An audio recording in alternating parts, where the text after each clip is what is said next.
Is Toyota working on a future MR2? Hi, my name is Eric. I like to talk about sports cars, and I'm going to cover everything that we know right now about a possible future Toyota MR2. Autocar, which is a UK publication, recently spoke with Matt Harrison. Matt is the Toyota European Vice President of Sales and Marketing, and here's what he had to say about a future possible MR2. Speaking at this month's Paris Motor Show, European Vice President of Sales and Marketing Matt Harrison said the company is at the discussion stage with the model, but confirmed it as a favored potential addition to the product plan. Toyota is currently in the discussion phase of a next generation MR2, so that might mean the return to the three brothers for Toyota, and we're going to get into that. If you want to keep updated on the most recent sports car news, I publish pretty frequently on Instagram as well, and I've got a live Discord chat. Of course, it's free. Come and chat about cars anytime you want. I'm going to put the links in the description and hopefully up here in the card. So why is the MR2 so legendary? Well, let's look at the past a little bit. There's three generations of MR2. The first generation was from 1984 to 1989. It's built on the W10 platform, and in North America, we commonly call it the AW11. There's basically two variations of the first generation. There's a naturally aspirated version, and then later they came out with a supercharged version.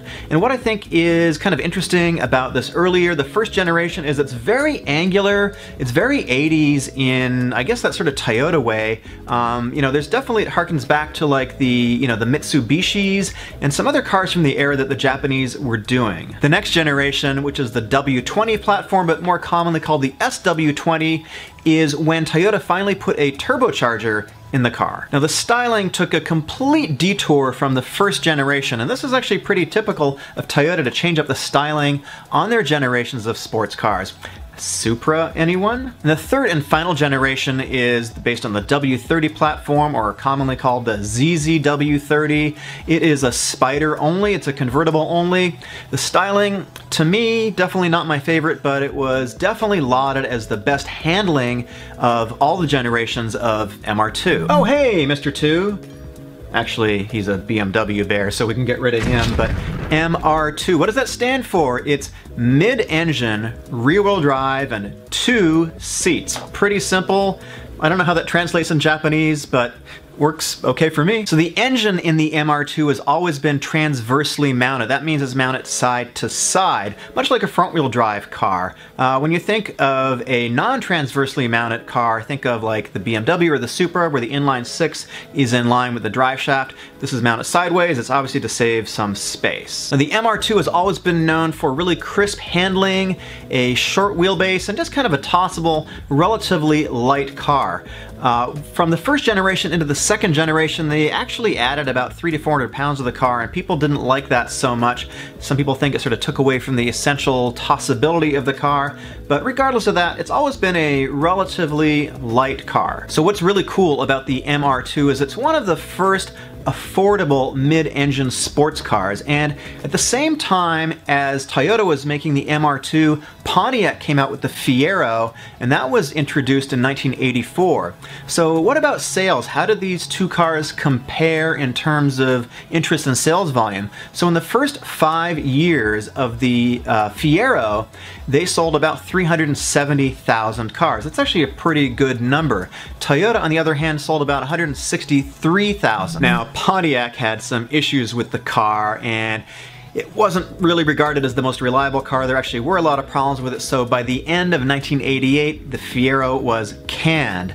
But meanwhile, the MR2 continued. The AW11, the first generation of the MR2 engine, was a 1.6 liter. It's the 4AGE engine, 4 valves per cylinder, dual overhead cams with variable valve timing on the intake, and direct port injection. This is the first mass production vehicle to feature an engine like this. So this is the real first.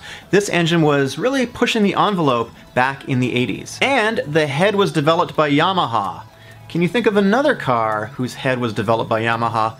Let me know in the comments down below, I bet you guys know. So in the US, this engine was developing about 112 horsepower, about 120 in the UK. There's some emissions restrictions that made it a little bit less powerful here in the US. 0 to 60 in the MR2, the first generation, was in the 8 to 9 second range. A little bit later in 1986, mid-run for the first generation, Toyota added a Roots-type supercharger and brought the power up to 145 horsepower. That's actually a very, very healthy increase from 112. Now the car was doing 0 to 60 in the mid 6-second range. That's a pretty big improvement, and you can tell that a little bit of power, a little bit lightweight leads to a lot more acceleration. So back to the rumors about the future MR2. So there's a few things floating around. It's not exactly completely congruent as to what we're hearing, but both Tada-san, the chief engineer at Toyota, and the guy between the GT86 and the new Supra has said that Toyota is looking to do a return of the three brothers.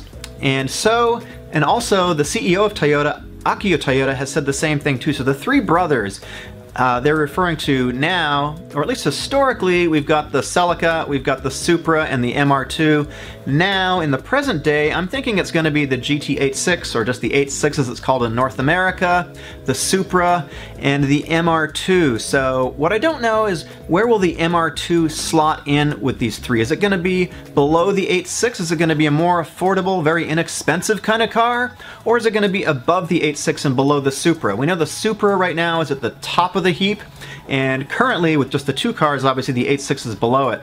So that's kind of an open question. And also comment down below, where do you think it would fit in? So Response Magazine, it's a Japanese car magazine, and it's not in English, so I'm just using Google Translate. It's a little bit challenging, and I'm sure I'm missing some stuff. They're talking about a partnership with Subaru and a 1.6 liter normally aspirated engine and a electric engine, bringing the whole thing to about 300 horsepower or so. That would be a hybrid. So that would be, kind of an interesting model to follow, and obviously Toyota is pretty good at doing hybrids. Autocar is saying that they think it's going to be an EV only, with a small electric motor right behind the seats and then a battery underneath on the flat part of the floor, bringing the center of gravity really low. That would be pretty interesting too. So how would this fit in with the marketplace right now? So as we know, mid-engine sports cars tend to be more in the exotic range, well over $100,000 at this point. So if you really want to buy an affordable mid-engine car right now, you've really only got two options. You've got the 718 Cayman, and you've got the 718 Boxster, however the designation is called, from Porsche, of course.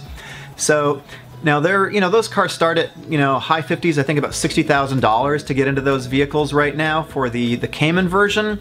Obviously, if you want to get into something a lot cheaper, there's a lot of used Boxsters on the market going down to about, even well below $20,000. So that's an option.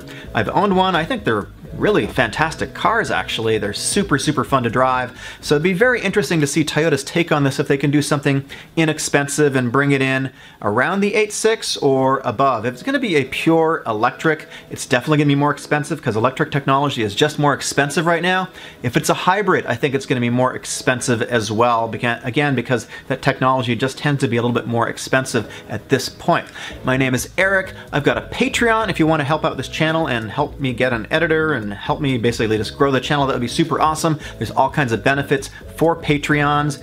If you want to subscribe, you know what to do. I'll see you guys in the next video. I think I'm going to talk about the C8 Corvette. Huge shout out to my Patreons, Jason Johnson, Squirrel Pope, Lynn Chester, and our newest Patreon, Jason Townsend. Thank you guys so much for helping to support the channel. Thanks.